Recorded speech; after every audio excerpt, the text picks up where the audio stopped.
Dust floated softly in the afternoon light as Nora knelt on the wooden floor of her late grandmother's bedroom. Boxes were stacked everywhere, filled with old photos, letters, and yellowed receipts. She had been cleaning for hours, sorting what to keep and what to let go. At the bottom of one box, beneath a stack of faded greeting cards, she noticed a small brown envelope. Unlike the others, this one was sealed, thick, slightly bent, and marked in bold handwriting. Private, do not open. Her breath caught.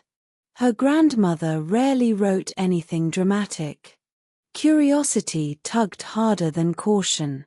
She slid her finger under the seal and opened it carefully.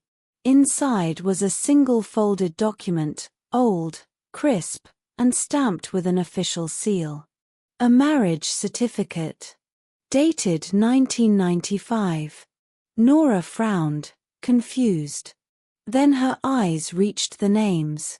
The bride, Lena Hale. Her mother. The groom, Elias Carter. A stranger. Not her father. Nora sat perfectly still, the paper trembling in her hands. Her mother had always been quiet about her past, always skipping details about her early 20s, but this was something entirely different. A secret marriage. Hidden for decades. And suddenly, Nora needed to know why. That evening, Nora sat at the kitchen table, the marriage certificate folded neatly beside her. The house felt unusually quiet, too still, too heavy. When her mother, Lena, walked in, wiping her hands on a dish towel, Nora's heart thudded painfully. "Mom," she said softly, "can we talk?" Lena looked up, smiling at first, until Nora slid the certificate across the table. The color drained from her face. Her hands froze mid-air. I never wanted you to find that," Lena whispered, sinking slowly into a chair. Her eyes stayed fixed on the paper as if it held a life she had buried long ago. "Who is he?" Nora asked gently.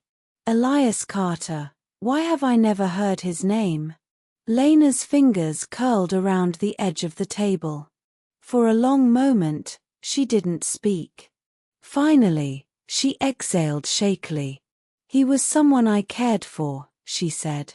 "Someone I had to let go, to keep you safe." Nora leaned forward. "Safe from what? What happened?" But Lena stood abruptly, turning away. "Not tonight, Nora." Her voice wavered. "Please, not tonight."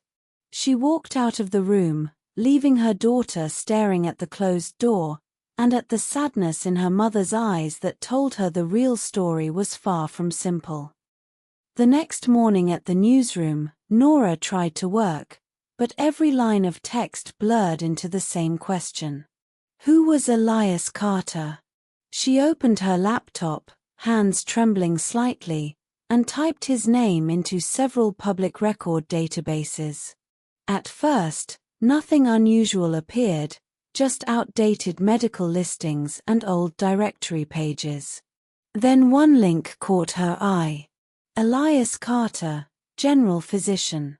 Riverview Coastal Hospital, 1994 to 1996. Her pulse quickened as she clicked. A short profile appeared, a young doctor, specialized in emergency care, last active nearly 3 decades ago. But the bottom of the page made her breath hitch. License revoked, 1996. Status, under investigation. Reason, confidential. Confidential. The word felt heavier than anything else on the screen. Nora leaned back in her chair, heart pounding. Her mother, quiet, gentle, cautious Lena, had once been married to a man under investigation. A man whose career had ended suddenly, and mysteriously. She opened another file, a short news clipping from the same year. It mentioned a case involving forged documents at a coastal hospital. No names, no details. Just a single line. Sources confirm one doctor left the country shortly after. Nora's chest tightened. Had her mother been part of this? And why had Lena hidden it for nearly 30 years? 2 days later, Nora packed a small bag and drove toward the coast, the only location mentioned in Elias's old hospital record. The road grew narrower as the sea came into view, waves crashing against dark rocks, the air thick with salt and wind. The town felt forgotten, shuttered shops, peeling paint, and long, quiet streets that echoed with the sound of gulls. She found the hospital easily. The building stood on a hill overlooking the grey water, half abandoned, windows boarded, paint flaking. Only one wing showed signs of use, lights dim behind dusty glass. Inside, Nora followed the faint sound of footsteps until she saw an elderly nurse mopping the hallway. The woman looked tired but kind, her eyes sharp despite the years. "Excuse me," Nora said softly. "I'm looking for someone who worked here a long time ago." "Elias Carter." The nurse froze. Slowly, she turned, and her eyes softened with something like sadness. "Elias," she whispered. "I haven't heard that name in years." Nora showed her the photograph she had printed from the archives. The nurse gasped quietly, pressing a hand to her mouth. "He was a good man," she said. "A very good man. But they ruined him." Nora's pulse quickened. "What happened?"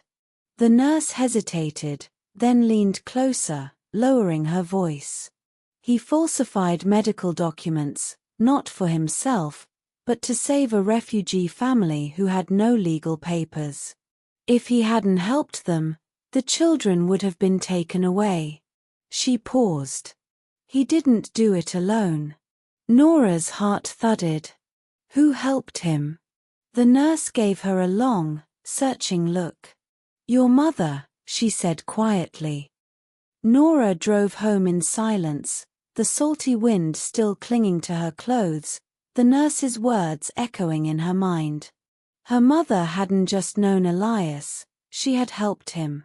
She had stood beside him in something dangerous, something selfless. And the certificate in Nora's bag suddenly felt heavier than ever. When she stepped into the kitchen, Lena was sitting at the table, a cup of tea untouched in front of her. She looked up slowly, as if she already knew what Nora had learned. "You went to the coast," Lena whispered. It wasn't a question. Nora nodded and placed the old marriage certificate between them. "Mom, why didn't you ever tell me?" Lena inhaled shakily and closed her eyes. "I married Elias so he could stay in the country," she said. "He was facing deportation because of what he did, helping that family. He would have been sent back with nothing." Nora listened carefully, her chest tight. "We said the marriage was real," Lena continued. "And in some ways, it was. He was gentle. Brave.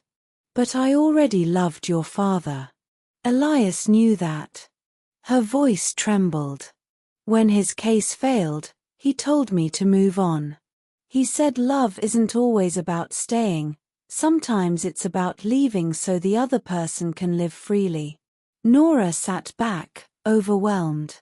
The secret wedding wasn't a betrayal. It was an act of courage, of sacrifice, buried under decades of silence.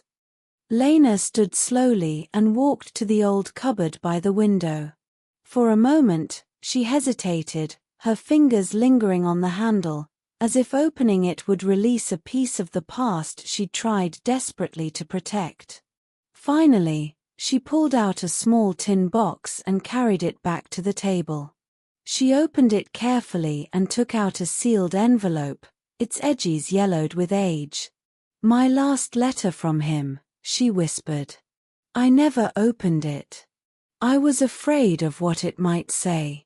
She placed it into Nora's hands. Maybe you should read it. Nora swallowed hard and gently broke the seal.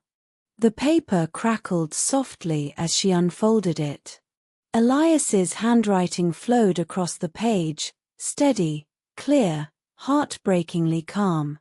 Lena, by the time you read this, I'll be gone. I don't regret the wedding. It gave me a name, and you gave me courage. What we did was right, even if no one will ever say it out loud. If the world ever asks, tell them it was a secret. But you and I will know, it was a promise. Nora's vision blurred as she reached the final line. This wasn't scandal. This wasn't deceit. This was a man thanking her mother for saving his life, and for loving him in the only way she could. A single tear fell onto the paper. Elias's last words had waited decades to finally be read. Over the next few days, Nora couldn't stop thinking about the letter, the sacrifice, the silence, the impossible choices her mother had once faced. She sat at her desk, fingers trembling over the keyboard, and began to write. Not as a daughter digging into family secrets, but as a journalist uncovering an act of compassion the world had forgotten. She titled the article, "The Secret Wedding." In it, she described a young doctor who risked everything to protect a helpless family. A woman who stood beside him, not out of romance, but out of courage. And a marriage that survived only in memory because it was never meant to be lived, only meant to save. She never used her mother's name. She never mentioned the details that belonged only to Lena and Elias. But the message, the heart of the story, was clear. When the article went live, it spread quickly. Readers shared it across platforms, commenting on the quiet bravery hidden in ordinary people. For the first time in years, Nora felt she had honored something that deserved light. That evening, she found her mother sitting by the window, watching the sky turn shades of gold and blue. "You told the story beautifully," Lena whispered. Nora smiled softly. "I didn't tell them everything. Some promises belong only to those who made them." Lena reached for her hand. Between them lay the old photograph, her mother and Elias standing against a stormy sea, young and brave. Some weddings aren't celebrated with music or flowers. Some live quietly in the shadows, carried by the people who chose love over themselves. Thank you for listening. If this story touched your heart, please like, share, and subscribe to Academia Bees for more emotional English stories.